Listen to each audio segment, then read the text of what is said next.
The following is a presentation of the Control Trends Podcasting Network. All right, 1, 2, 3, boom, boom. Hi, this is Eric Stromquist. Welcome to Control Talk, now your smart buildings video cast and podcast for the week ending October 27th. Yeah, there we go. This is episode 336, where we talk about all things smart building controls and HVAC controls. And I am joined by your host and mine, the man, the myth, the legend, the one, the only secret agent man, Kenny Smyers. Kenny, welcome to the show, Big Dog. Thank you very much, Eric. It's chilly Billy up here. It's Mother Winter has knocked on our doors. So, well, listen, I tell you what, we got a great show. It's going to run late today, but I can tell you that if you stay to the end, you will learn one of the secrets of the industry that people have asked us about for years. And so you definitely want to stay tuned to this interview, and we're going to enjoy it. Before we get to that, Kenny, man, the nomination ballots are out. Sure are. And, man, so if you're not sure about where to find those, it's on the Control Trends website on the right-hand side. You can click that link. It'll take you to the nomination ballot. And you can also copy that link and send it out to your network. And remember, you can nominate up to three different nominations per category. And if you don't see the one you like in there, there's a thing called Other. Just type in the one you want for Other, and Kenny will make sure it gets added to the official ballot. And we're rocking and rolling. So let's get that done, because that nomination period is going to end here in about a month. So let's get her going.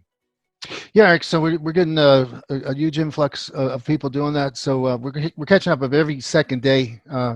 The others are being added to the categories, and they're starting to lengthen and broaden in the number of products, impact solutions, people. It's a great industry, and to see this participation, I love it. You know, it's we have a very interesting interview coming up, and we talked about some of the histrionics of the building automation world and where it was seeded from, you know, and how it came to be where it's at now. And it was the big thrust is people. I mean, The technology is great, you know, and obviously you're only as good as your last program, you know, but the people that have really elevated and made moved the needle in the industry, we see a lot of them, their career span 30, 40 years, and they've taken, you know, their particular companies, you know, picked up the banner and marched forward, you know, for all these years and made sure that they did everything right, you know, and worked well with people, worked well with products, you know, and the marketing, as you said many times, the silent hero many times is the marketer, the person sitting back there sweating out the message, the knowledge. How do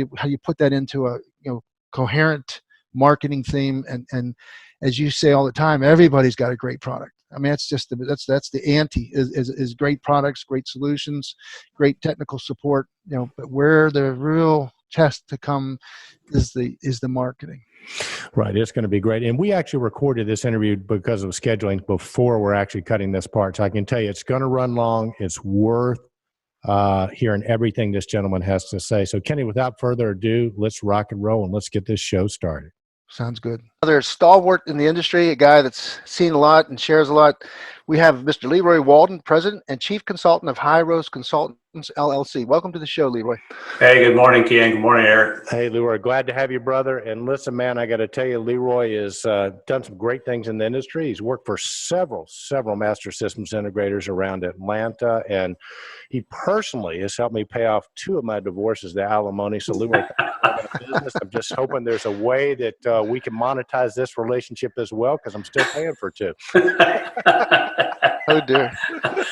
I'm glad I could help, Eric. Golly. Yeah. No pressure. No pressure.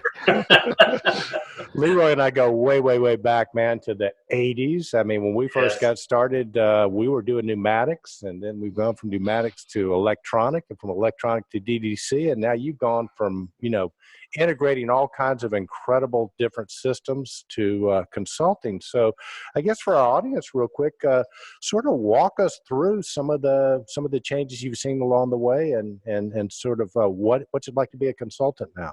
Well, appreciate it, Eric. Yeah, it's been quite a journey. I never would have realized when I was going to school that thermostats and temperature control would be a way to make a career. So I've been blessed with having a career began in 1978. Pneumatic, electric. Actually, you and I became really closely affiliated in the Barbara Coleman System 8000 electric product, which was a really, really solid product back in the day. and even some of the old Stafa electric and electronic controllers back in the day. We were really on the cutting edge at that point, because up to that point it had been brass silphon and oil-filled capillary tubes and pneumatic pipes and pneumatic diaphragms and air compressors and those kind of things. So the electronic age was really ushered in, and then we talked about temperature control based upon computer automation, because hell, we'd already landed on the moon, so we've got to be able to do something with computer automation. So that kind of crept into our industry in mid to late 80s, and then lo and behold, it came in like gangbusters in the 90s. And so literally overnight, the industry was transformed with computer and microprocessor based controller systems. Yeah, they were pretty expensive and they were kind of low capacity in the beginning, but we all saw the future that was headed our way with wristwatch calculators and pocket computers, and ultimately less desktop and laptop computers.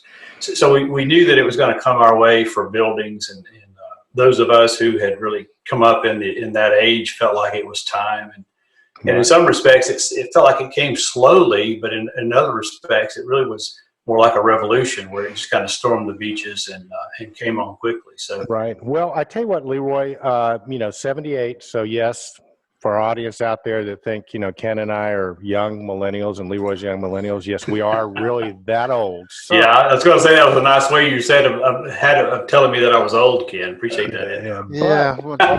But I think it bears a little history lesson. So there are a couple things that if you guys want to win at Control Trends, Trivial Pursuit, a couple things you need to know especially if you're a newer person in the industry. First of all, pneumatics uses air, and it's not spelled Newmatics. Exactly. It's Pneu.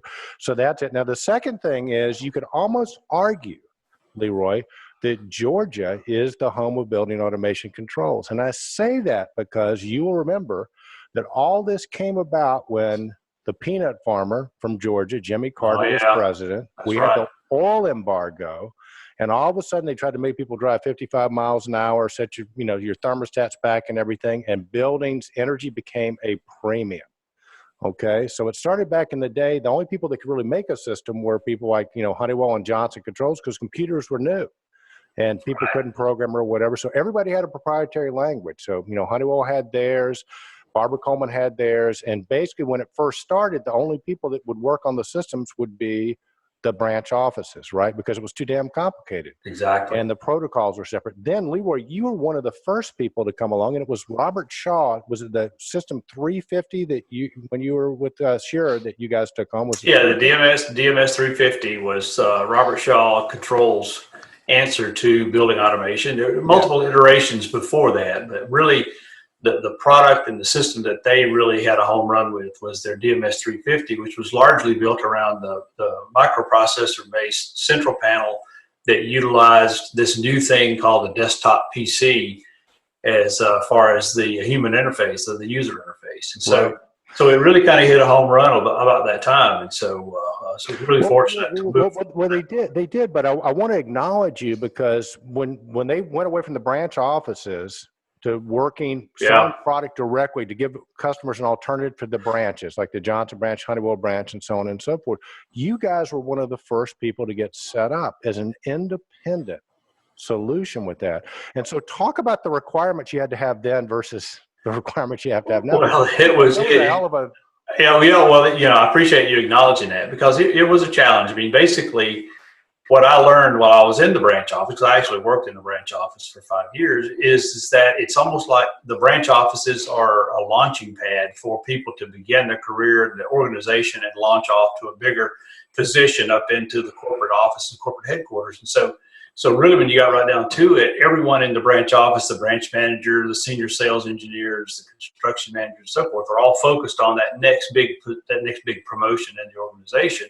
And they kind of left behind the customers and left behind the products, the projects. It's almost like build and abandon, because, basically what they're trying to do is just drive top line revenue to get a notoriety in their branch. Now, I have to admit that some branches were better than others, and some people in branches were differently focused. But as a whole, that was what I saw in the industry, and it was very discouraging to me, because I knew that longevity in a marketplace depended closely upon an affiliation with a great group of customers. You know, it's no doubt about it. The number one thing that we do in this industry is we create long-term relationships and long valued relationship with customers, because the products that we put in are very custom, they're very bespoke, and consequently, it requires a lot of investment of ourselves as we install those systems, and it also involves a strong bond of trust with that customer, because in many instances, they could go and do some of the things that we do, but by and large, they're in another business. They're basically leasing property, managing properties, and those types of things. So they have to rely on professionals and people that they can trust to build those systems for them. So there are many factors that went into what it took for us to actually acquire that product line. You know, not the least of which was the fact that I had worked at the Robertshaw branch office for 5 years prior to joining this independent temperature control company, and we had a lot of experience with that product. I did at that time, and so it was let's say this, a little bit of a sales job that we did, because here we were, a company of 4 or 5 individuals, really bright, undercapitalized, no doubt about it. But we had some great customers, and we had some great relationships, and those are really the thing that brought us forward. And from there is basically they had a great product, and we had a good pricing point to sell that product. We had some unique characteristics about our company, and the fact that we did temperature controls and we did mechanical service, and so a lot of that kind of went hand in hand. If one industry or one part of the business fed the other part of the business, so that was a real key for us, being multifaceted. And not really, maybe we were too stupid, or maybe we were just fearless, but however which way it took out, we stepped up and took some really large and complicated projects almost right out of the box. I mean, we were working from Alaska to the Virgin Islands, and we were doing work, and a customer that you and I shared for quite a number of years, and the U.S. Army Corps of Engineers really liked what we were doing. He was infatuated with the product and with the technology, and so consequently had a chance to go with him and do some really interesting projects across the U.S. No, it really was great projects. And Kenny, you had a question, so hop in if you. No, not really a question. I just I commend you guys for bringing the history here, the histrionics, because I think you nailed it with the Jimmy Carter era. That was it. That setback thermostat out of California kind of set the whole thing in motion. Brought everybody to the front line. But I wanted to just go over the Delta DSM 350 and Robertshaw. That group of people that started that too also probably were the precedent setters for the whole growth of DDC in the next level. Some of the really fancy names, to include the Frank family and people started on Matrix. All these guys all came out of that Robertshaw core of early beginners, early adopters. It was an amazing history. And then we had the Delta. I was the Honeywell side of that. We didn't really have it. We were a distributor, but we started hearing about all this Honeywell stuff. So we had, the persuasion was a little bit different. And our first ventures were in the EEPROM days, where we used to take the EEPROMs up to the branch to get them, and then get them flashed and bring them back home and try to stick them back in the right places. But that's great history. I mean, this is folklore. It is. And this is great. And Leroy's a great guy to talk to about this, because then the next step that came along about 4 or 5 years later. So Leroy and his company and several like him across the country sort of pioneered the whole idea and notion that somebody other than a branch could install the system. And then as things went on, I got to take hats off to Honeywell and Johnson Controls, because they were the first people to bring distribution into it and created a product specifically for distributors to work with maybe contractors at the time that weren't as sophisticated as Leroy's company was. And I got to tell you a funny story about that, and then we'll get on to it. But at the time, all we were selling was parts and pieces, Leroy, and a guy is going to come into this story in a minute, which is why I want to bring it up. Yeah. So Johnson Controls comes in and says, hey, we'll give you, if you take on the DDC product line, we'll give you an additional 20% discount on your products. I think this is great. We'll go out and we'll take advantage of this. So I tell the president of the company at the time, Lewis Cook, I say, Lewis, we can get this deal from Johnson Controls, additional 20%, probably to about 6 months before they realize that don't know anything about it, but we can at least get 20% for 6 months. And so Lewis goes, okay, I'm game, but you're in charge of it. You're the guy who's in charge. So well, anyway, a couple of weeks go by, and all of a sudden I get a call from the counter. And they go, there's a guy down here that wants to buy some Johnson Medicus from us. You're the guy, right? And I said, yeah, I'm the guy. So I go down and said, sir, I need to introduce myself. I don't know anything about this product. But, he goes, it's okay, I'll teach you. And the guy was a guy, Ted Riggs. Oh yeah. Yeah. So Ted would come in every morning. He'd take a couple hours and he would teach me everything. And Ted's the type of guy, if you asked him what time it was, he'd tell you how to build a damn watch, right? Exactly. Oh yeah. And how the time base was invented. Yeah. Yeah. So I got way more than I needed, but that's how we got involved in DDC. With the Honeywell and the Johnson sort of evolved from there. And Kenny, I know probably a similar story with you guys. Oh yeah. I was actually in Germany at the time. It was 1992, and I get this letter from home from my father. It says, "Come back now or forever hold your peace." And it's about an 8-page handwritten letter. So we went into detail, like that time maker you're talking about. But Honeywell had just begun what they called their Operation Monarch, and they were taking the branch, and they were downsizing the branch, and they wanted to put this capability into distribution. So a lot of people left the Honeywell branches and went into either a contractor business or distribution business, but all of a sudden the secret sauce was being let out of the Honeywell branch envelope, and they began what was it called? So I came back in 1993 to a family business and actually flew out to Honeywell. I met a guy named Alberto Bartomeu. And I remember Alberto. Oh yeah, I remember that Yeah. Oh yeah. The whole conversation was in German because I was still proud of myself. I got my Deutsch als fremde Sprache, So we had the whole conversation in German. He said, "Well, you know what? Okay, so we wanted to get on board with the Honeywell DDC program, and they passed us on the first round. So we picked it up in 1993. But what an uphill climb that was. We didn't even have I think we were the last people to get a fax machine. Honeywell gave us a fax machine because we'd call the orders and they said, finally, please use this thing. It's called a fax machine. And so we were brought into it kind of unwittingly and unwillingly, but that's when technology, that's when this was really cool. I was cutting the grass one day thinking about these software programs, and I was back with those floppy disks, and how much money we were going to buy in terms of the investment of computers. That was back when they would cost a considerable amount of money.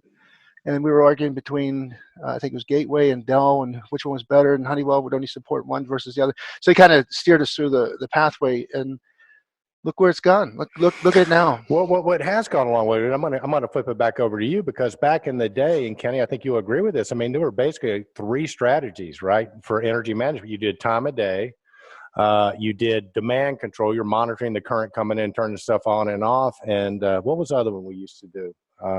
But there were only 2 or 3. Duty cycle. Yeah, duty cycle stuff. Do people even do that anymore? No, thankfully.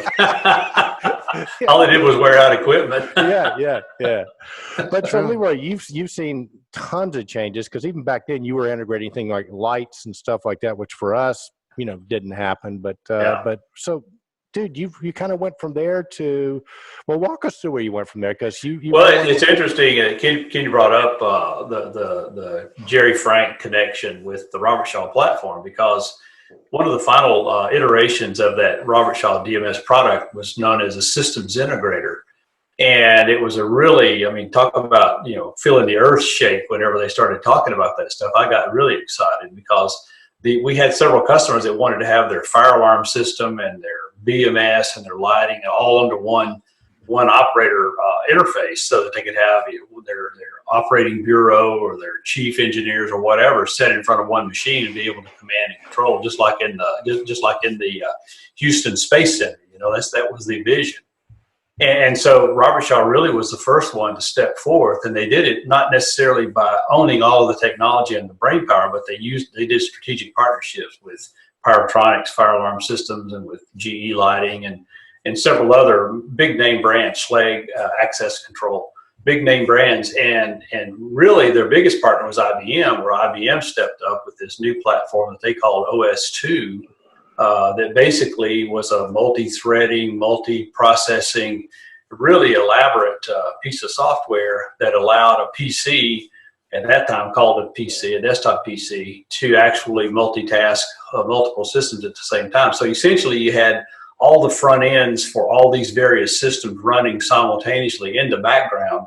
And then Robert Shaw and IBM developed this unifying user interface that allowed binding of points, and they used this thing called a virtual object or a shadow object and all these other new terms that were really coming into the industry that were just right down my bailiwick, because coming up through the early days of microprocessors and desktops mainframe computers. I was like, yeah, we need this multi-threading because we got to have more capability coming out of these processors. And so really what we were looking at that time, and we actually implemented several of those systems, but what we were working with at that time was the kernel for what became the Tritium Niagara platform.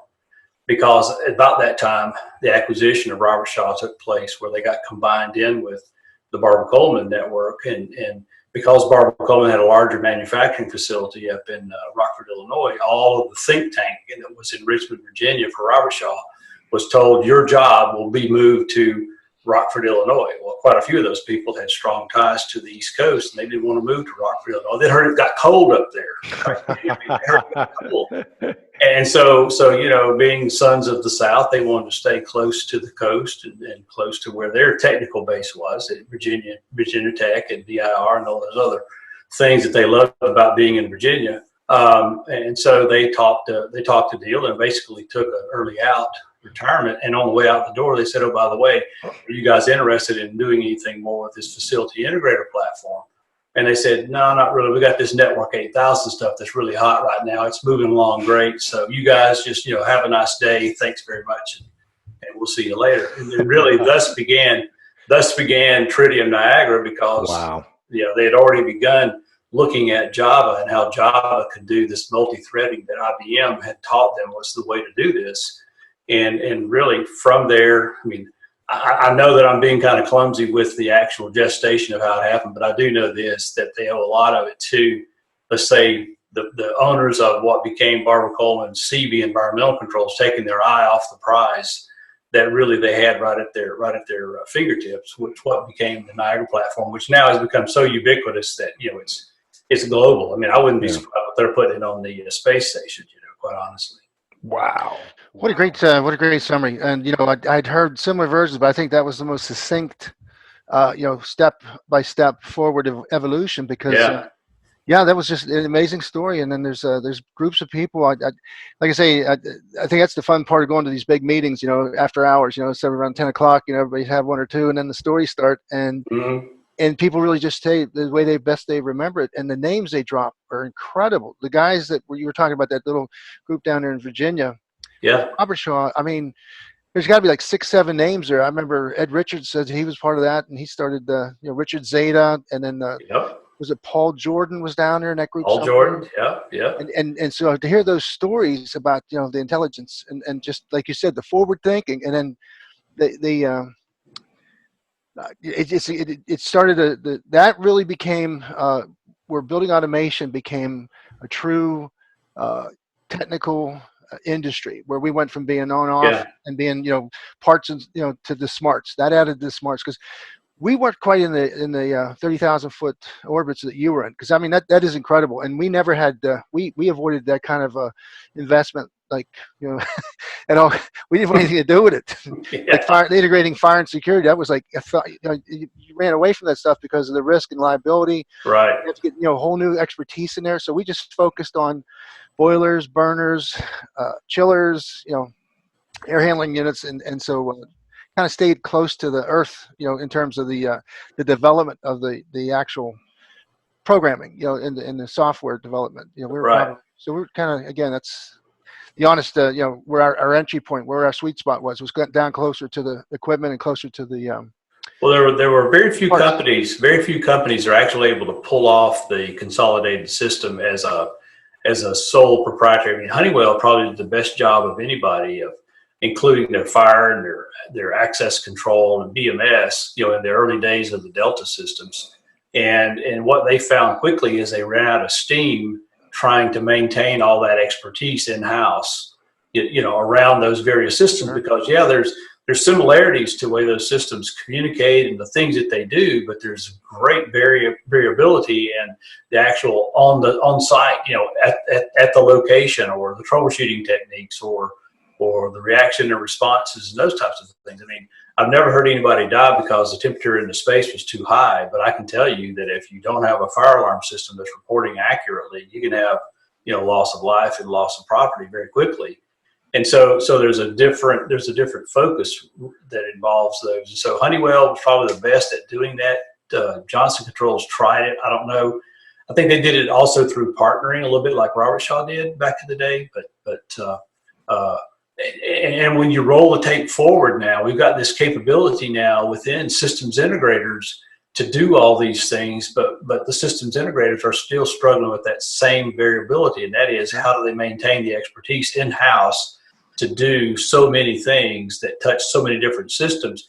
You brought up liability. That's one big issue. But I mean, also, they've got to be profitable at what they do or they don't keep the lights turned on. Good point. So consequently, it's a very big challenge today that building owners still have that vision of that central command and that launch control and Houston, we have a problem. They got all these systems all tied together in one. But the reality is that it's very rare that you'll find. And right now, quite honestly, in the marketplace, most large systems integrators have recognized limitations, have begun to say, we better get some partnering. We better get some experts that come in that are on the hook with us for expertise, because there's no way we could maintain this stable of people that we need in-house.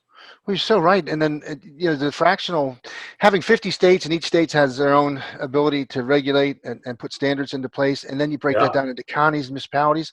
One of the worst things we tried to do was, integrate at the early levels of the fire and burglar, the panels. Right. Every community had a different fire department. Some were volunteer, some were paid. Yep. And then if you're anywhere near the metropolitan area, you have a whole different structure. You have different income. You have different taxation. So you have monies that are available. So to make a product that could be globally, distributed, it was almost impossible. So like you said, you had to have a foundation, maybe in a city, and then you took care of the major markets, and then from there it kind of evolved. But technology caught up. I remember the big thing about the front ends is you had to have a UL listed front end. Oh yeah.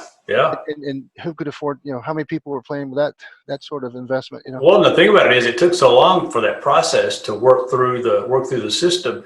Technology advanced. I know that Robert Shaw had 4 different generations of front ends being tested by UL simultaneously, and by the time the first one got approved, it had already been obsoleted. I mean, it's like it took so long, and still takes a long time, because there's a lot of arduous testing that has to go into it. And so like you say, there are very few people that have the chops and the wherewithal and the financials to really support that and move that forward. So, well, no, I think you're right. And, we've had a term that bounced around. Ken Sinclair, I think, might have started called co-competition, meaning that, one day you might be competing with somebody, the next day you might be cooperating with them, right? And Kenny and I have talked about one of the trends now, given, the advance in technology, and it's just hard to be all things to all people, that it's almost now as important as who you know as to what you know. You kind of have to have both those, because you can't know everything. So you need to know people that know stuff. And that back in the day, you said you had to have a big Rolodex, right? So who knows what a Rolodex is now, right? Oh yeah. I think that's a Trivial Pursuits question. First person to answer. You're only as good as your Rolodex. That's what it's under 30 gets a really swell prize, but we will check your age on that. Yeah, exactly. But it gets back to Kenny, what was the guy's name from Oklahoma, the integrator we know, Jeff Haupt, I want to say. The link spring guy out there, but he came up with a term, Leroy, and I want to see if this resonates with you as well. But he says it's almost, we're in the integrity economy right now. If you kind of couple, co-competition, you might be competing with somebody. Co-competition, versus, so it's almost like, and again, this is for some of the younger people in the industry, man. It's like, do what you say, say what you do, because your integrity is really what you trade on, man. Because if you're going to be competing against somebody one day and then the next day cooperating with them, but you've got to play fair. You got to play win-win almost, right? Yeah, so it's it's something we don't talk about a lot, but it's one of those ingredients that it factors into today's market more so than ever, I think. Yeah. One of the things that, harking back to the DMS and Robert Shaw days and the gestation of tritium, one of the things that whole exercise taught us at Robert Shaw was the strength in partnering with the true market leaders. Yeah. When we looked at who would we want to partner with for lighting control, there's no better than GE, right? And so they were so ubiquitous in the marketplace. When you look at new construction projects, how many of those were specified all GE switchgear, all GE distribution panels, all GE lighting fixtures, all GE automated lighting control? And in that world, it's a little bit different the way the specifications are honored as it relates to HVAC or temperature controls, especially because typically the electrical product is purchased directly by the general contractor. And sometimes that general contractor is directed by the owner as far as which product to acquire, because what they know is, there's a lot to be done with spare parts and all this kind of stuff for electrical systems. And so that being said, GE had the inside track on a lot of nice projects, the inside track, because they were there when the specifications were written, and they were there when the owner made the decision. This is what we want. These are the light fixtures that we want. This is how we want them to be controlled. And so very quickly I saw, if I affiliated myself closely with my GE lighting partner in my market, I would be led into some really nice projects. And so consequently, a lot of times I was brought in as the building automation expertise as a part of GE's team, because GE would say, hey, we want some of that facility integrator stuff that you guys have to go on this project, because we want this customer, because they're going to build not only one plant, they're going to build 5 plants here in Griffin, Georgia. And we want to make sure that all 5 of those plants have our GE product in it. But what better way to make that happen than to have them integrate the whole first building, everything all together, and then they won't make a move without both of us. I said, hey, that's a great idea. Let's do that, And so now you tell us. Dang, yeah. I knew we missed that bus somewhere. Yeah, basically, it's my son entered the industry about the time I retired 3 years ago, and so he's really become quite infatuated with how projects are put together, how pricing, and this type of thing. I said, well, Taylor, I'll tell you, the thing that you really need to start thinking about is how does it come to pass that you get the opportunity to quote that job in the first place? What were the decisions and what turns and twists made it possible for you to get that chance to sit down and price the job? Obviously, to get the job, you got to price the job. But do you think that somebody just all of a sudden, I'm going to just throw McKinney's a job, or I'm going to throw Shearer Controls or Robert Shaw a job? No, it's because of connections. And those connections are based on people. Those people relationships are based on successful projects in the past, or that confidence, or whatever. There's many, many factors that go into it. So if you want to really spend time thinking about hard things and things that make a difference, think about how you get to the point to where now I'm ready to price the job. And so I spent a fair amount of time digesting and dissecting that particular metric. And I learned really quickly that this systems integration business is all about relationships. It's all about people. It's what you know and who you know. And what's Taylor doing? Does he need a job? Exactly. He's working now in the automation business over there at McKinney's. Is he really? Oh, great, great. He started off as a control systems installer apprentice, and right now he's running some pretty nice projects. Nice. Well, he is with a great company, as you know. Oh yeah, no doubt. So, Leroy, I think too the main buzzword that I keep thinking when you're saying was the active role versus the passive role. So many businesses in the distribution world were set up where you had an exclusive territory and you were the entity that people had to go through. So whatever. The whole idea was to get your liquor license with one of these big control companies, and then you would be the regional provider. And then you put a nice little inventory in there, and then the phone rang. People came in, they had to buy these restricted products or these unique products from the authorized distributor, and then the e-commerce thing happened and everything else too, so that the passive person in that distribution channel was a dead man walking, because you had to go active. Like you said, you had to be more the networking is a great thing. And another thing too, but the networking, where you used to network changed. They went from being ASHRAE and BOMA to directly to the building owners, where the locus of control changed. Like you said earlier, I mean, the real players went directly to the high rolling realty entities and networked with them. And still do, Ken. In today's marketplace, we talk about smart buildings, and we talk about these smart campuses and smart cities and those types of things. I can tell you that if you sit back passively and wait for those opportunities to roll in your front door so you can price them, you're way behind the 8 ball. You're way behind the 8 ball because, every building system, whether it's lighting, whether it's building automation, access control, security, they're all bespoke. They're all very unique, very custom. every building's a custom prototype. And usually it starts with a desire, a dream, or a need within a property owner, or it could be a property speculator, a spec builder or whatever. But they have this idea, they have this concept, and then everybody starts filling in all the blanks as far as how it's going to look, and how high it's going to be, how wide it's going to be, how many windows, and all this kind of stuff. And everything affects all the engineering decisions that go into it, all along the way. If you're not involved in that early phase, or in the lead world, it's called a charrette, where you all get together and you say, what are our goals and what are our assets and what things do we want to do and those kind of things.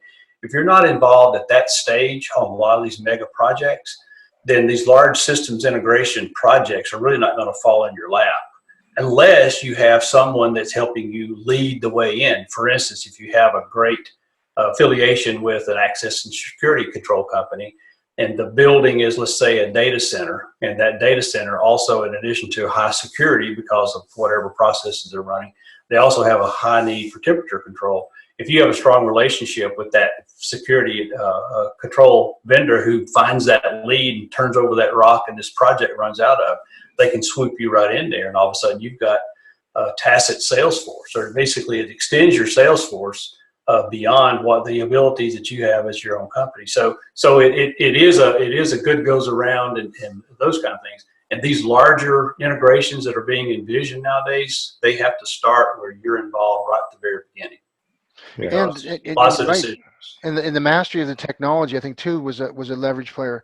In other words, the mature vendors enjoyed that same passive type thing. They'd get their share of any major market. They could go in there and they could count on setting up a channel that gave them access to a certain percentage of that. But now we're seeing this technology bubble up, and these people that really understand the integration and convergence of IT and OT, and the integrator took on, or this master systems integrator evolved into a person that was basically that consultant had the ear of the owner or the general contractor, and whispered the technology and say, hey, look, don't let this happen at this point. If you do, everything beneath that, every leaf beneath that branch is going to be questionable. So we need to seize, the approval and power of rejection and assured integration. So that was another thing too, because we saw a lot of people that were very good at, probably more IT favorable than OT favorable, but because they understood it, ultimately it was going to come on a network,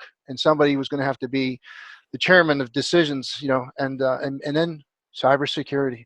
Now, again, we talked about liability and risk, so we saw that bubble up too. That this evolution that we started out at the very beginning with the DSM 350 now is an extraordinary array of technologies. And you're right in the middle of that too, aren't you?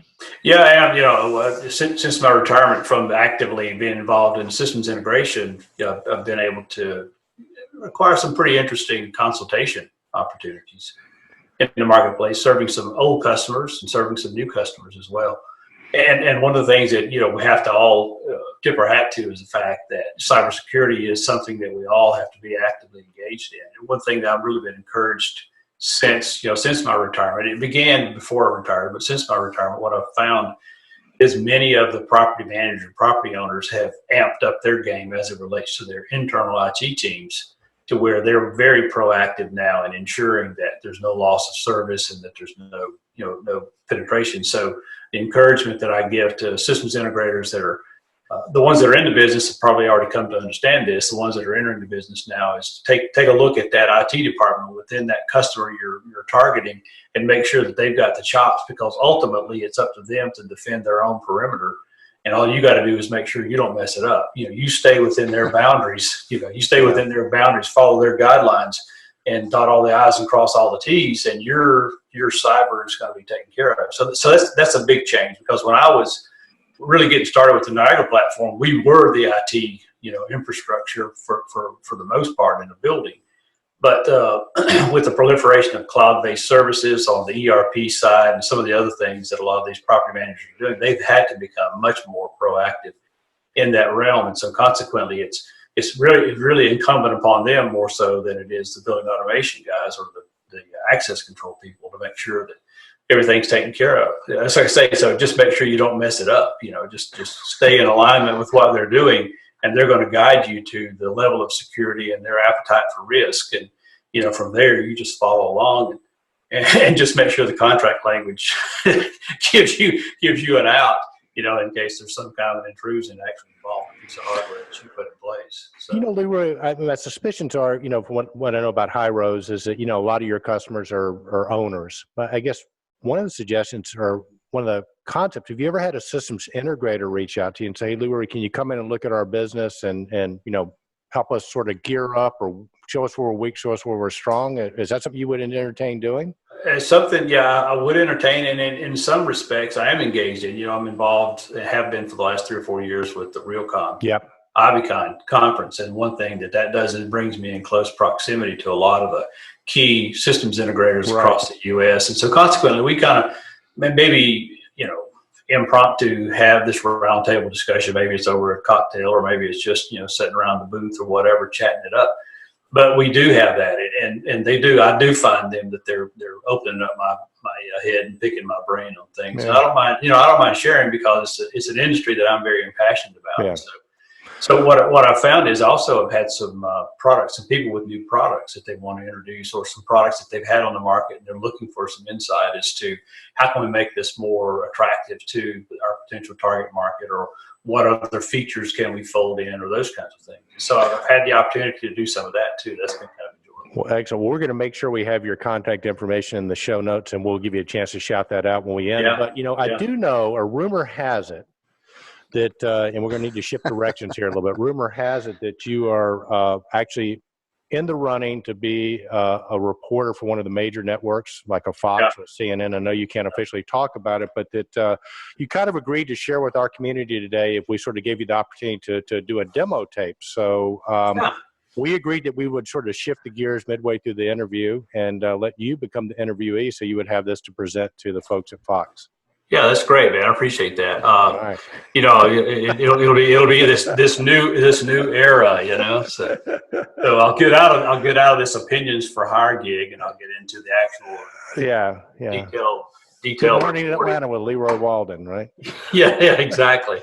So I'm really glad you all could be here with me today, and I've got on the line with me two of the most preeminent systems distributors that I've come across in our marketplace, and a couple of guys that just started off having fun, but really turned out to be quite a new addition to our industry and to buildings as a whole. So, with that, I'll introduce Eric Stromquist and Ken Smyers. And guys, I appreciate you guys being here today. And I'm going to talk with you a little bit about some of the things I think are kind of biting at the back of the mind of some of the integrators that you guys sell to, and definitely some of your clients and potential clients, the building owners and the building developers and so forth, that serve the market and serve these customers with these great ideas. So I'll just open it up just kind of as a general comment. I mean, with you guys, I know you serve some large metropolitan areas, sell a lot of products, got a lot of great customers. I mean, I can just say, goes on ad nauseum, the numbers of customers. But how is your business overall? How are you guys faring out in this growth economy that we seem to be experiencing? Well, I'll start with that, Kenny. I mean, our business is fantastic, and if you can't sort of make money in this market, man, you don't have the lights on or whatever. So it's been great. I think that we're probably going to see a slowdown, Leroy, but I've noticed, and I'll ask you and I'll ask Kenny too, it seems like we're always a little bit out of phase with the slowdown. In other words, the economic slowdown happens, but because integrators have projects built, we're usually a quarter or two behind before we actually feel that pressure. But right now, business is great for us. I would answer that business is steady, but like we've kind of been talking offline, it's not the same business. You got to move. It's a shift. And we used to work primarily with the MUSH markets, the municipalities, university schools, and hospitals. And each one of those markets has taken on a different, has changed because of all the disruption. Universities used to be our probably the most constant customer because they were constantly trying to provide that great student experience and whatever. But now with the competitions that they're experiencing, some of the state schools and universities are just real slow. Hospital industry, I think, is growing from the small Med Express type urgent care facilities, the little ones. So that was something we had to learn quick, an application, get some contractors up to speed. So if you kept moving and you put new arrows in your quiver, like you had mentioned, the new technology, that's available now. You had to learn it and adopt it or pass it, but you had to become a filter of this stuff. So I think the business is good, but it's so changed that it doesn't feel as good as it used to be. I mean, once upon a time, the distribution was just an absolute, great industry to be in. It was like quiet. Nobody knew what anybody did, but it was just, it was there. And now it's a moving target. So I would say it's good, but it's a hustle. It's more of a hustle than it was before. Well, that's really a good insight, because as I know the Atlanta market very well, I know that a lot of it is built around commercial real estate and some multifamily and some multi-use. But to hear your perspective as it relates to a totally different dynamic in the marketplace is pretty interesting, because all I know is that Atlanta and Charlotte and Nashville and some of the southeastern cities predominantly are dominated by sky cranes right now, Booming. It's just unbelievable what's going on. So that brings up a great point. What are some of the interesting trends that you're seeing in the products that you're selling? You kind of alluded to it a little bit, Kenny, there in that comment about how it's changing. But I mean, is it more transactional based sales, or are you seeing more system type sales, or what type of things are you seeing? I think it's clearly moved from a product orientation or product centric to solution centric. So yes, systems now is where we, I think folks like Honeywell and Johnson and Schneider Electric, they divided up the markets pretty much for the vertical integration and to the kind of the light commercial building solutions. Right. I drive down through the south there, particularly Nashville. I couldn't believe how many crane starts there were there. And in Atlanta, I'm jealous. Every time I visit Eric, I said, man, this is definitely where it's happening. We are part of the Rust Belt. Pittsburgh and Western Pennsylvania and West Virginia had extraordinary good times back with the industries, the steel industry, primarily glass, whatever. And now we transitioned to a white collar area where we're doing a lot of medical stuff, a lot of universities, so it's more corporate now. We've got Amazon's building a 1 million square foot, fulfillment center. And so we're getting that kind of opportunities. But like you said on that, the very poignant fact that you brought out, if you weren't in the management meetings and wherever they happen in maybe Silicon Valley or whatever, when they're going to build the next facility, you were totally out of the picture. So it lands in your area, and you might catch some business there if they specify some of the subsystems that might be favorable to you. But so it's just been a kind of an interesting thing where the markets that we're focusing on now probably aren't the big ones that you all see on your area. We're probably going into that big, as Mike Marston once said, it's like a pyramid where the big buildings are the top of the triangle, but the real base of the triangle is where the markets are at that probably have the greatest growth. And that's where we're orienting. So we're picking the product sets and solutions that kind of fit maybe that light commercial market more so than the big building where you're getting the opportunity to build 700 VAVs or whatever. We're probably looking at commercial stuff that's probably in the 60, 70, 80 zone range, that sort of stuff. But right. There's, like Eric said, if you're not trying, if you're not able to succeed and make a living there, you're not trying because you're not focusing, because everybody needs help. There's one thing that we've determined absolutely is that the market is a co-opetition. It just keeps growing. I mean, you don't have to go take somebody else's piece of the pie. You just need to have the tools and the people to go build more of the market. Eric, what do you say? Well, we kind of are in both those markets, so I kind of got a little bit different perspective. Our transactional business is still doing well, but you have to think about those as almost separate businesses, right? So the transactional business is more about having the product and also your platform. We've invested a lot in our online site because most of that transactional business is breaks down to people that want to order online. Right. There's sort of a bit of I almost want to say a misconception about price. Most of our customers, we have a really good price that includes technical support, all the stuff you need. So if you have a problem, you're taken care of. So we're not as vulnerable maybe to the price sensitivity as some people are. Now, I will say for distributors that go the other route, like Kenny's saying, where you're creating the value add on more systems, that's where I think you're always going to have a market, because I think if you're providing those services and system, support, you develop that loyal clientele and you work together to like you said, where, maybe I bring you into the market, you bring me into the next job or whatever. Right. And I think that that's where you're going to be more less vulnerable, I think. than the transactional business. So I got one customer, and he's just bulletproof against Amazon, and he has two customers, and he goes there. Actually, he has one customer. He goes there every morning. He finds out what they need, and then he goes around town. He brings the stuff in. He puts a 15% markup on it, and that's it. They don't care about the price because it's the service he develops. So right. Now growth is a different topic. I mean, I think as a distributor, you sort of have to decide if you're going to be growth oriented or you're going to be profit oriented. And a long time ago, we decided we were going to focus more on the profitability of the business and taking care of our core customers. Here.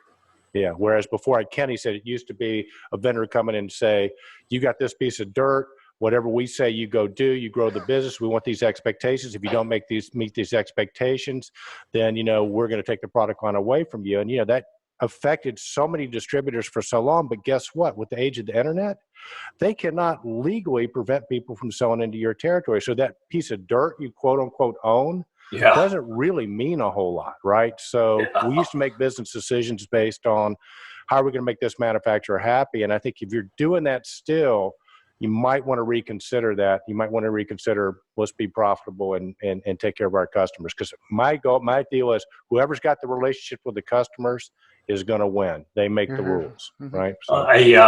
You bring up a great point, because a long time ago, a guy that Eric, and you may know, Kenny, Gary Sweat, he was the Honeywell distributor. And I was really focused on the fact that, through access to the product through Stromquist, the company, we were going to become the largest Honeywell XL5000, systems integrator in the marketplace. Right. And what I felt in some respects that Honeywell was not picking up their end of the pole, and helping us carry this load, because they were really far behind on some of the emerging technologies that were coming out and being made available to us through distribution. And so I told Gary one time, I said, I really kind of, want to do everything that I can for Honeywell, because, I really feel like that we'll get rewarded, ultimately long term. And Gary just flat out in his old Alabama country way said, Leroy, don't ever give to Honeywell what Honeywell doesn't deserve. Now, and that rang in my ears, and still to this day rings in my ears as the absolute truth, coming straight from the mouth of the Honeywell guy, who I'm trying to convince I want to sell more of his stuff. Well, and ladies and gentlemen, please understand, this is the Leroy Walden show here. And Ken and I will not agree or disagree with Leroy's statement, but I can neither confirm nor deny. Suffice it to say, it's really difficult for the vendors now, right? Because they've got so much competition, especially if you're on Wall Street. You got so much pressure. So it's like, how do you motivate a distributor? And it's fear is not really going to work that well anymore. I mean, because again, they legally cannot enforce their. And I'm not a lawyer, so check with your lawyer. But it's just like. My understanding is that you can say you can't sell in somebody else's territory, and you can try to dissuade somebody. You can try to take the product line away from them. But the new reality is that you can't really protect your distributors. So if you're a manufacturer now, how do you have the best product? Because, you got to have the best product, the best price support, and then you got to have something else on top of that. And then if you're a manufacturer and you've got a legacy product, like, like the great company Honeywell is and Johnson, who since the very beginning have built products and have products in the field that they continue to support. I mean, that's a cost and almost, maybe it's not the right word, almost a disadvantage, at least competitively, to somebody that's just coming into the marketplace now that doesn't have the legacy products, right? Because they can come up with the latest technology, they can design it. I mean, and I guarantee you that if you talk to the folks at any of these major companies, if they were just coming into the game today, they would design probably, their product would be designed differently. They would have more advantages. So on one hand, go ahead.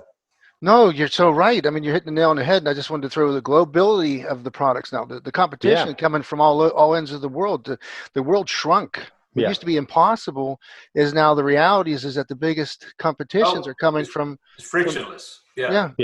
So that you're getting this technology from Australia, from Malaysia, and we could name some manufacturers, but the one that rings, like you said, Leroy, the bell ringing is EZIO and the concept of how to design a controller. Instead of taking your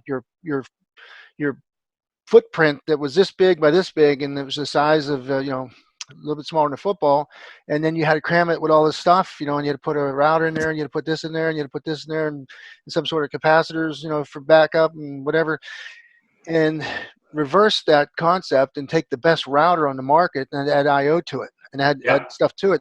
It was like, to me, that was a clear bell ringing that a lot of people are doing that now. LinkSpring does that. They're taking somebody's best in class product with the latest and greatest dynamic speeds and processing capability, and then they're adding their secret sauce to it. And that whole concept to me was like an inside out, the analogy I would use, and again, mad props, again, I have a lot of respect and empathy for some of the major manufacturers, Honeywell being one, Johnson being another, because, I know those guys personally. They're all good guys and are good guys and good girls. Man, it's a little bit like we're all going to go run a marathon, and they look at the guy from Johnson and Honeywell and go, okay, here's your legacy product. We're going to add a 100-pound weight. Go have at it, right? So I don't want to say it's unfair because, they would still make revenue off of that, right? But, Sure. This is one of the new realities that when you come into the market and, and Mike Marsh and EZIO 10, 15 years from now, they're going to face that, right? Because they're going to have more product in the market. And now Tritium is experiencing the same thing because how many instances of R2 are still out there, still trucking along, right? That are in dire need of upgrade, right. I mean? Tons of them, right? And so you're right. Time has a way of kind of equalizing and levelizing everything. And again, you point out the fact, Honeywell, the old guys, Siemens, right. Johnson Controls. I mean, they got some old products that are still out there. The doggone thing just won't die. Yeah. And they're supporting them. Unlike Windows, who Kenny tells me no longer is going to support XP.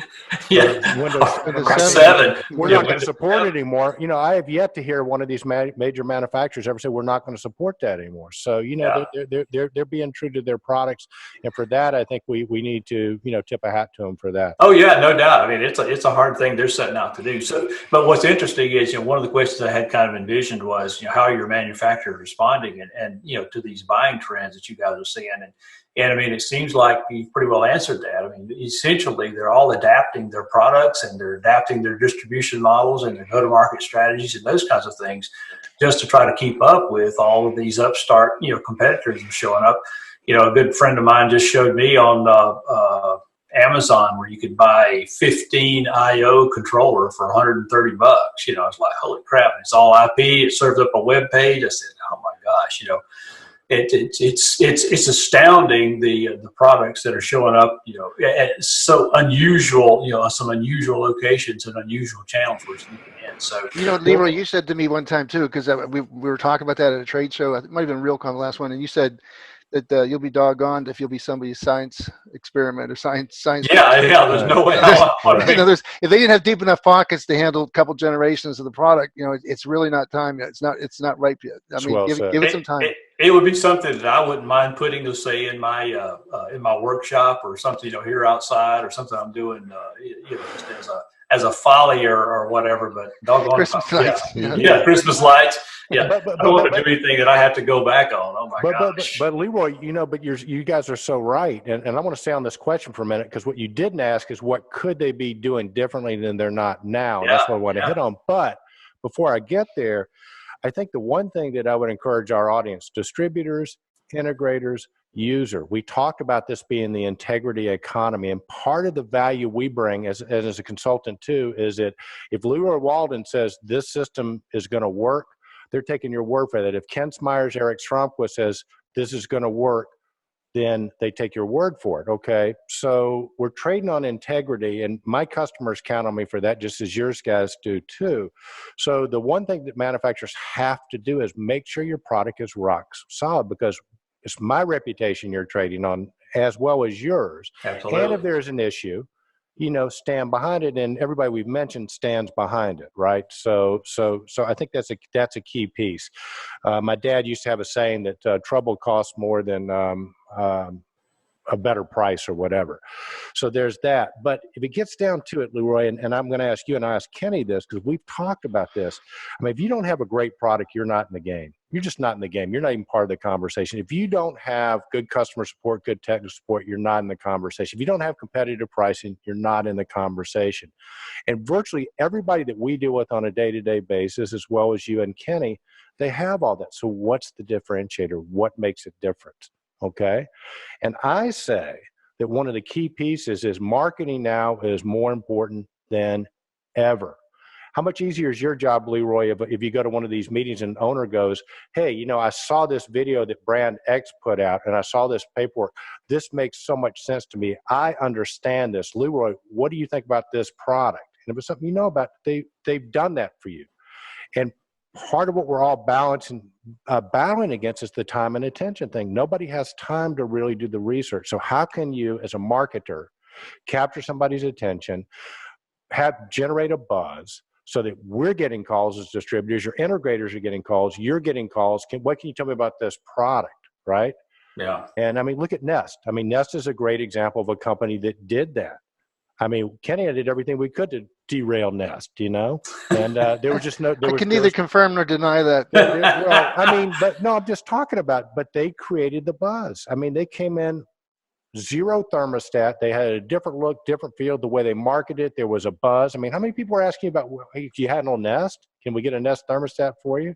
They changed the game. So it's not an easy task, but that's something. In other words, if you can do something to pull business through the channel, that's going to do more for your product than anything else, in my humble opinion. Yeah, yeah. Well, I noticed that you flipped the table back on me and became the interviewer again, but that's okay. I'll answer the question. You know, because quite honestly, the manufacturers are in a like an arms race where they try to cram as many features. They've got all these new features and all these new things and these new tricks and hey, what's this thing? It'll do a backflip and all this kind of stuff. The challenge, though, is that it's very difficult for the integrator, the guy who's actually doing the work. It's difficult for them to keep his people up to speed on these latest features. And so, you know, my feeling about it is that, yeah, we do want to see a marches growth in technology, but by the same token, we'd rather see these features more fully fleshed out before they're actually rolled out, because quite honestly, sometimes it's the answer to the question nobody asked. You know, you got this new thing that it can do, but you may have 1/100th of 1% of the market that might want that, and you spent untold thousands and thousands of hours developing that capability and build it into a product that gets released that may nullify another product that an integrator was so dependent upon, because now that's the old and they want this new to go out into the marketplace. And all of a sudden you've got an integrator just like, what do I do with this? You know, how do I get, you know, how do I get that? So the one thing that I would like to see is a little, sanity injected into some of the product development channels and the product development streams that are coming from many of the manufacturers. Yeah. And I'm talking about some of the foreign manufacturers as well as some of the larger manufacturers or some of the third tier manufacturers and all this. A little sanity, please, because ultimately somebody's got to put this thing in and tell it it's not a toaster. You know, you got to get the thing up and get it running, you know. And well, to your point, that's a real challenge. Leroy, you're dead. That's on it. Kenny, what kind of computer are you on right now? I already know, but just to our audience. I have HP and Dell. Okay, so you're Windows-based. Leroy, you and I are both on Mac. That's right. So here's the example. Leroy and I probably paid at least 60% more for our computers than yours. Yep. And I guarantee your computer has many, many more features than ours does. But ours just works, right? It's got that it thing. You say your camera's better, and that's why you look so good all the time. Well, he's got the big microphone too. No.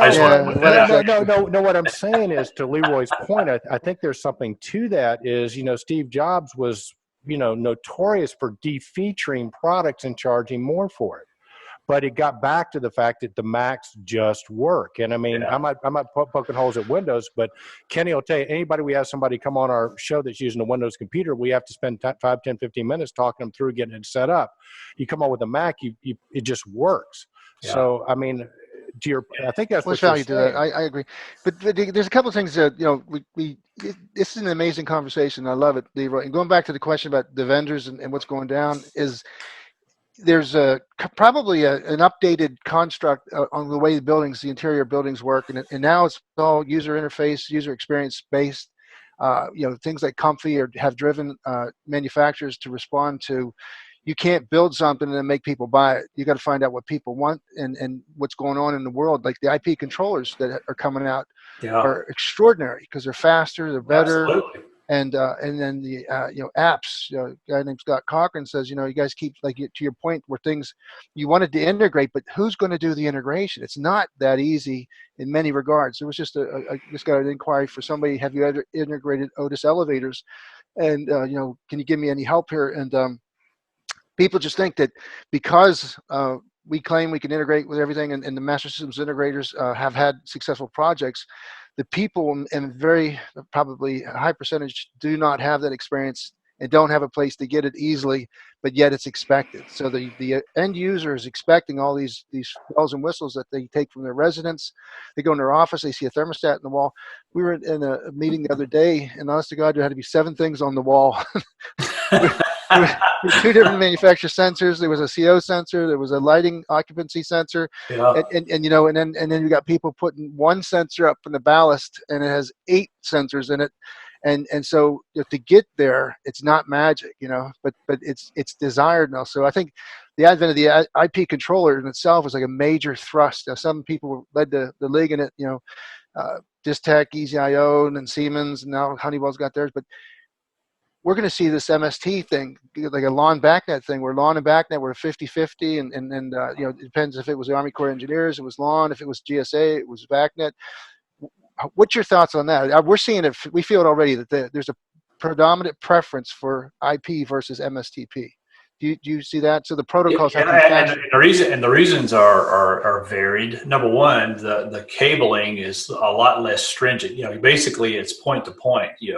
In some instances, people are doing daisy chain or ring topology or those types of things. But basically, they're using pre-terminated Cat5 cables, which you can buy dirt cheap nowadays. And so the technique that used to be required of going out and stringing a MSTP, a twisted pair, and making sure you had the terminations in the right spot, and you had no stars and no rings and all that kind of stuff, that's pretty well gone away. I mean, basically, you take care of a physical problem by going with these pre-terminated, in some instances, cables, plus the fact that the ability to terminate Cat5 cable has become so less scientific. It used to be, it was a back room. You had to have a little, tent and some tape around you, to be able to terminate a Cat5 cable. It was such a pain in the rear end. But nowadays it's almost cut and paste, where you just cut the wire and put the connector on, plunk, and you're done. So everybody now is a professional IT cable guy. So that's one big thing is that it's become expected. I think it also has come from the fact that a lot of the people entering the marketplace from a technician perspective are more comfortable with Cat5 cabling. They don't understand the idea of a multi, of a MSTP type, token passing, twisted pair network that's so foreign to anything except what we grew up with in the building automation industry. So that's one big key. But you have to talk about the speed, you have to talk about the security, you have to talk about the simplicity and programming.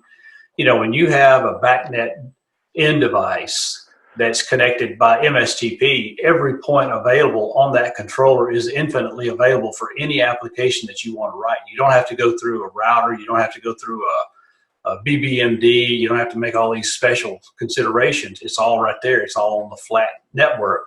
And so essentially every point that's available to the system, whether it be CFM flow rate, whether it be numbers of cycles of heater and a terminal unit, or whether it be, ampacity of a compressor and a centrifugal chiller, it's all available to you so you can actually begin to use it. So there's so much good that can come from and is coming from the IP connected controllers, where it's the next thing. It's the next thing. And with the price going down, routers are becoming so inexpensive.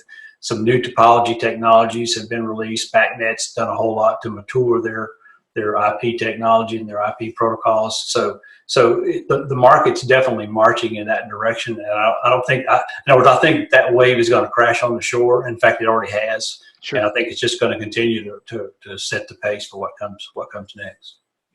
Very cool. All right, Leroy, you got to take your show back over. Yeah, no, right. Hey, you guys, appreciate that. I appreciate that sidebar. Whoops. Yeah. We'll talk to our producers to make sure they edit it appropriately. So. Yeah, your producers are not going to allow us to come back on your show, both likely. Yeah. So talk about your integrators. I know we've talked a lot about product, but you guys live and breathe on your integrators. The guys who are actually standing at your counters or making the phone calls or picking up internet devices and sending orders to you. Are you seeing a number or a growth in number of integrators? And what can you talk a little bit about how your markets are responding? Are the integrators becoming more prolific, less prolific? Do you see any consolidations among your integrators? What can you say about that? Kenny, you want to start with that one? Sure. I think we're saying that the data is the new gold, right? Well, I think the integrators that we have are precious and gaining value because the scarcity of them is becoming resonant. We now know that we don't have enough talent. We do not have every single major integrator that has maybe 4 or 5 certified people and above are looking for people. They could take on more business if they had more. They could. Exactly. They don't have enough bandwidth internally. So we're seeing some interesting evolutions going on. I know one of the things that Honeywell did with the Global Engineering Services was to bring some engineering centric capabilities from around the world, make it available through programs, and it's being refined. That's going to be that is going to help solve some of our problems. But right now, to be honest with you, Leroy, we have 12. Probably 14 integrators that are really good. They got 2 guys and more in their business, and they are just saturated. We get referrals all the time because it just unfortunately we don't have enough people coming out. They can't cookie cutter these types of people because it's such a hybrid education experience where it gets involved with some of the journeymen go through the trades, and they get their experience firsthand with equipment. And from there they evolve into networks and whatever. And that's a slow but steady process. So they're doing good. Some of the technical schools and some of the universities that are putting people out, they come out heavy-ended on IT, which is really good, but then they really can't become functional unless they work alongside somebody for many years sometimes. And there's a couple of folks that they self-teach themselves, like you probably did, and Eric did in many ways. You weren't told what that it's 8 o'clock in the morning, so I'm going to start training, and then at 5 o'clock I'm going to punch out. It was like an experience where you invested every chance you get to learn this thing and become it, master it. Yeah. That type of that persona is not readily the people that we have coming into our industry. So that right now we're challenged. To be honest with you, we got great integrators and they're doing great work, and we live and die by our integrators. That's another thing about distribution. You were mentioning about market, the different markets and product marketing, where you're doing a lot of after market replacements. OEM equipment breaks down, they know exactly what they need. You take them from the 1000 generation to the 2000 so you can move them to the legacy stuff. That business is kind of waning, so that we live with contractors. We actually find ourselves being kind of a contractor based business, where if our contractors aren't successful, we aren't. But the integrators are extremely successful, and they're holding us, they're keeping us in the game, and we could grow that. Awesome. I would concur with what Ken said, everything he said, and I think I'm not necessarily seeing a number of new integrators that are showing up. I'm seeing integrators are more dependent on us with all this new technology to sort of be their filter. And a lot of times we'll have some of our integrators, somebody will contact them directly. They'll say, hey, call Stromquist. If they like it, then we'll take a look at it. One trend we are seeing, which is kind of interesting, I think it probably is happening primarily because what Ken said, they got more business they can deal with. We're seeing more people that have been set up factory direct wanting to come through two-step distribution, and basically because they don't have to deal with the sales reports and all the, all that stuff. They don't have to deal with paying the bills. We give them a little bit more flexibility with the credit terms.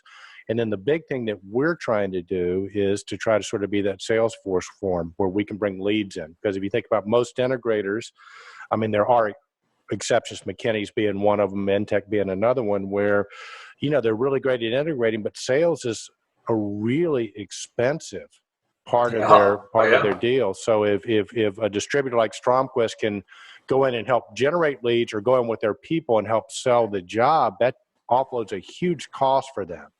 And none of them have time to fill out, market reports and, you're going to meet your quota. None of them want quotas anymore. They just don't have time for that nonsense. So the trend we're seeing is that more people that were, seeing the benefits of going direct to a manufacturer, being the direct guy or girl, are now coming through two-step distribution and letting us take care of a lot of that stuff that they had to deal with in the past. One of the interesting things that I experienced is a lot of the integrators. I was involved in that business association, the Inside IQ, right, in my final years, and that was an alliance of 55 or so systems integrators across the U.S. and European and Canadian markets. And what was interesting about that is that one by one, little by little, we began to see our integrators being gobbled up by these consolidators that basically, take that market by buying that contractor. In some instances, it was welcomed by the contractor. In some instances, maybe they felt like if they didn't do that, that their market penetration would be impacted. So, are you guys seeing that kind of activity in your marketplaces, where some of these integrators that you become dependent upon or gobbled up by, let's say, the comfort systems or the MCORs and those kind of things? We've seen some in the Atlanta market. I haven't seen any recently, but we're also seeing that trend with distributors as well. Bigger companies gobbling distributors up. So okay. I think that consolidation is, it's been around for a while. I haven't seen an increase in it necessarily, but what about you, Kenny? Well, I think you're right, but when they gobble up those distributor, a big distributor gobbles up a little distributor, they're getting those contractors. That's how they're getting access to those systems integrators, is through their distributor, the relationships there, and the particular lines that they sell. But the integrators that have gone on their own and really and truly invested, and they're being offered all the time. We don't let our people go to national trade shows anymore, because in the event that they talk to so-and-so and the guy doubles their salary at the bar and then he doesn't come back to Pittsburgh, we feel that pain, But so there's a scarcity. And there's a true story where one company wanted this guy so bad, they bought his house because he said, I'll never be able to sell my house or whatever, it'll be a loss. They took care of every problem he had. They bought his house, bought him a new house. Couldn't say no. He said, "You guys, I got to go. I'll see you." But he's living in the city now. He was a country boy, and I could imagine that those roll-ups could have an impact on you guys' business, because in a lot of respects, they thrive on national buying agreements, where Comfort Systems may do a big buy of control valves, or they may do a big buy of wire and whatever. And they have a central distribution point where they distribute that out to all their integrators. So I can see where that could become a disruptor for you guys in your local markets, if you begin to see a trend in those integrators being gobbled up. So let's switch gears a little bit. The big thing that we all talked about back in the day was the factory offices were getting all the big jobs. If you're any new big job, like a new headquarters coming into town, we pretty well feel like that the big factory office had the inside track and was able to acquire that business. Are you seeing a lot of growth? Are you seeing any activity at all within the factory offices? And I'm talking about the Honeywell offices and the Siemens office, and I know that there's very few factory offices left in Atlanta anymore. There's a Johnson Controls office, right. But as a general statement, are you guys seeing a lot of growth or acquisition of market share by your factory offices? I'll start with that one, Kenny. Not so much, Leroy. We're seeing some of them that are trying to go in and get service agreements with jobs that we sold through some of our integrators. So, which would indicate to me that business might be kind of scarce. Let me preface it by saying I don't directly know. I'm not seeing as much activity from them.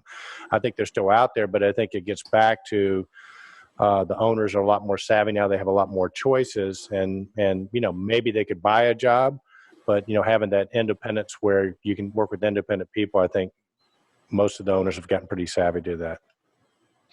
I would say that their handle on our markets it's waning. They're not they're not as successful as they used to be because of the options, and because, like you said earlier about Niagara and having the open systems, proprietary days are doomed, except for the big stuff, like maybe the hospitals or the people that want a single throat to choke.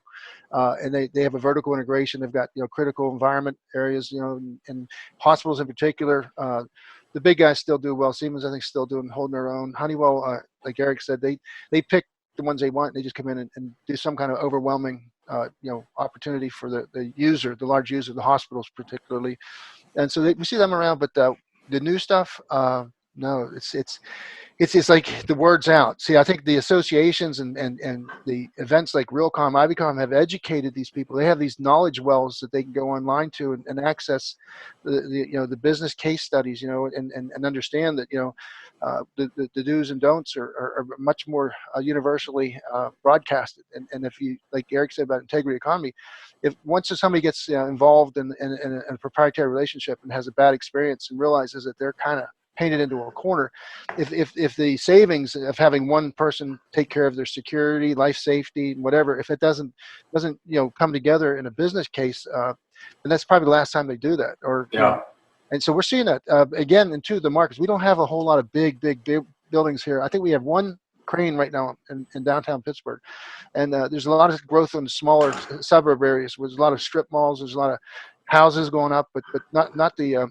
fracking's real big right now. We've got a huge shell fracking plant that's coming to completion that's really put a boost into. I'll bet. And so that kind of growth is there, but it's not the. We don't have a whole lot of things that the branches can chew on. Here, I got you. Yeah, it's kind of interesting, and this is just from my observations, being in the marketplace here, helping a few clients with some new projects. They're specifying those types of things. When we did a pre-interview as far as qualifying bidders, we actually invited one of the branch offices in, and while they came with some competent people, what we didn't see was a lot of depth in that skill that went below, let's say their director of engineering or those kinds of things. And when it comes right down to it, it's that lead technician, that lead programmer, and those kind of things that actually become the face of the product during the implementation of a project. And they don't hold patent to any secret sauce as far as acquiring talent. Basically in a given marketplace, all those offices still fight for the same talent pool.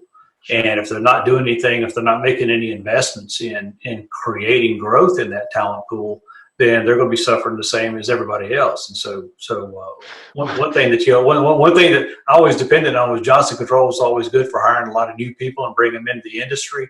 That's gone. I mean, basically. Nobody's doing that. To your point, I went into a branch. I'm not going to say which one, and I was shocked. It was 1/3 populated, and it looked like a ghost town movie. Yeah. And then I went to a contractor that we integrator.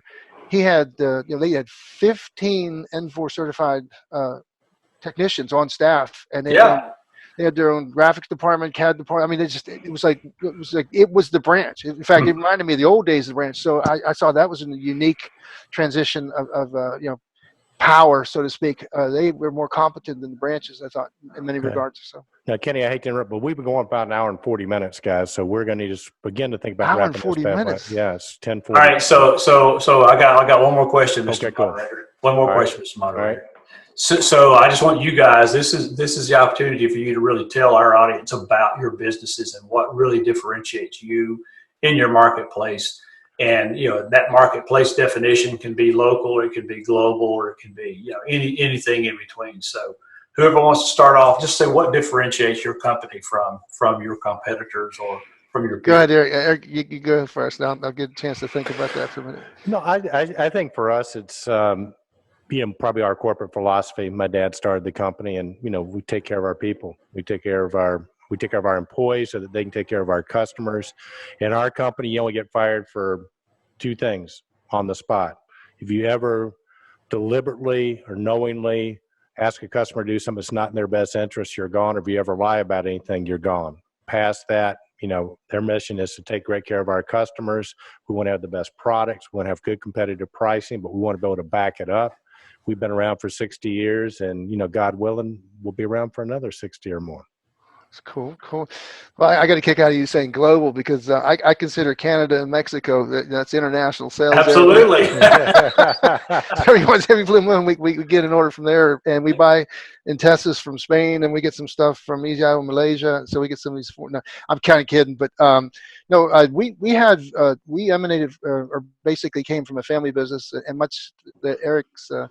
We got commented that my grandfather and Eric's father, go back, the 30, 40, 50, 60 years. We have my grandfather he passed away, of course, but he's got a card from 1927 Honeywell regulators. We have that framed in it's down in my brother's building. But the background of the control industry. Eric and I used to write some spoofs about, how before UPS Red and before all these incredible, things to make just-in-time inventories make sense or whatever, we used to use Greyhound buses to take stuff, and you could go up to Greyhound bus and you could buy a little black square, and you put your box on there, and they took it to Cleveland or to wherever it was. But, we did a lot of work with the still. And to see where we came now, I think one thing we had was the legacy of the business. In other words, we knew the starts and stops, the beginning and ends. So we went through the pneumatic phases, like you said, and the relays and the first versions. And now I think what we still do, to Eric's point, is we filter for we provide a service that's more of a talkie type of service than actually selling boxes like Eric's company does. We lost a lot of local business. Hell, we got Elps in our backyard, and they've just canvassed everybody. So the products and the markups are everything. It's kind of distribution in many ways has the commoditization of so many products has taken us to come up with new ways to be relevant. And a lot of it is attendance. We bring the intelligence that's out there in the world in general, and certainly in North America, and we bring it to our area, our Western Pennsylvania and West Virginia areas, and give our contractors the benefit of what's going on with technology. And we get calls all the time where they've got choices of A, B, and C. What do we do? We've created that modularity. We just get the foot in the door, just put the Jace in the door or in the building, and then from there we can start growing, upsell the different networks, bring the lighting and do this, do indoor air quality, So we're helping the educational processes where we spend a lot of time taking people and working in a consultant fashion and still be able to sell anything that they want to buy, whether it's a valve or actuator or whatever, but helping them sell the job, like Eric was saying, get to the customer or get to the end user, the school district, go to a board meeting and explain to them how, the 330-300 rule. I've done that like maybe 6 times. And every time I say it, the people are like, man, that is really cool. I never heard that before. I'm thinking, that's 10 years old. And I took that from C.V. Richard Ellis. So you Google it, it's not going to be, it won't come up as Ken Smyers. But see, that's playing a role. So on a lower level than what you guys do on a national level, we do locally. And I think that's a very important aspect that builds the trust and then confidence. And then and still have access to all the controls. So we still do, we still provide the wholesale distributor function, but not with the commodity items like we used to. And then we get to pick, we can really influence the user, the end user, and the contractor. So it's kind of a mixed, delivery of solutions. Yeah, I agree. The one thing that is really interesting to hear you guys' comments, and I support everything you're saying, because obviously your companies are of high integrity, because otherwise you wouldn't be successful in the markets that you have. But one thing that neither one of you brought up was what we're talking here, the control trends community that you guys created. And I know that it may have been something that you thought would be a good marketing tool to talk about your companies and generate some interest in the industry. But I hope that you recognize that you've become a foundational facet of the industry, because you talk about an integrity-based acquisition. People feel good when they come and hear you guys talk about some of the products. They hear you guys talk about some of the solutions. They hear you guys kind of, maybe in some cases, poo-poo on some products or technologies, but also, you're thought-provoking in your approach in this industry. So hats off to you, because, when I began in the industry, nothing like this existed. And with what, automatedbuildings.com brought in the beginning, and you guys really just amped up to a new level with your video blog and your radio, your podcast. It's just been phenomenal. So my hat's off to you guys. Hopefully you recognize that this is a big part of that bond of trust that exists not only between you and your integrators, but also between the integrators' customers and their customers, the ones who actually are looking to bring solutions and products that are leading edge and cutting edge, and helping define what cutting edge is. So hats off to you guys. So Leroy, thank you so much, buddy. Yeah, thank you. Well, listen, Leroy, I just got to tell you, if Fox doesn't give you the hire, we would love to have you be on. You've got a job with us. Okay. All right. I Awesome. think you did. Awesome. I think you did great. That's the best I've ever been interviewed. Yeah, I appreciate that big check you just sent me yesterday. So I'm in good shape. So yeah, you are. You're in great shape. Ken and I have a lot of integrity. We're not above paying for praise. So. Well, that was certainly nice. Thank you. Thank you, Leroy. It was Well, and we enjoy doing it. Did Eric ever tell you how this all got started? Hang on. By a pool, Las Vegas? Okay, go ahead. I just think I'm going to have to cut it out. Kenny, Real quick, I'm going to just say, it'll take 1 minute. All right. I'm going to a Tritium Summit in Las Vegas, and I'm on my way to one of the breakouts, and I was running a little bit late, and I'm scurrying down the hallway there, and Eric's sitting there on the chair, and he goes, "Hey, come here, I want to talk to you," and then whatever. He talks me to play hooky. We go out by the pool. Next thing you know, we're drinking something, with an umbrella in it, and then he's talking about control trends, and it was 2012, and that was the inception point of the control trends. Well, as long as we're truth telling here, because Kenny was writing, and he hadn't written in a while. I said, "Why don't you write a blog on the post?" He goes, "Oh, I can't. I'm in a family business." I said, "Well, look, I got an idea. I'll have you blog anonymously." He goes, "What do you mean?" He goes, "I'll have you blog as Clint. And I want you to do a column called The Good, the Bad, and the Ugly, and we'll have a picture of Clint Eastwood there." So he was. I wondered what that was. I never knew that. So that's you shouldn't have said that. The statute of limitations. No. But if you've listened to this whole interview, you deserve to know this. But I would get calls from vendors that'd be so pissed off, and they go, "Who is this Clint guy?" I said, "I have to protect my sources. I cannot. I can neither confirm nor deny this." And I said, he might just be working for your company, so maybe you should. Anonymous source. So that's an anonymous source. So that's how we got started with The Good, the Bad, and the Ugly. And Leroy, how do people get a hold of you? Leroy.Walden at highroseconsultants.com. Man, this has been so much fun, Leroy. Thank you so much. And I'm serious, man. If you want to come on and do your own gig and have an interview show, we'll promote it on Control Trends. Hey, I'm open for anything that'll help promote the industry. I love the industry and I love the people in it. So, well, Leroy, you've done great things for the industry. We appreciate you. The industry appreciate you, man. Have a great rest of the day, and thank you so much. Fantastic. See you. Bye. Thanks. Awesome. All right, Kenny, man, great stuff from Leroy Walden. Man, really enjoyed that.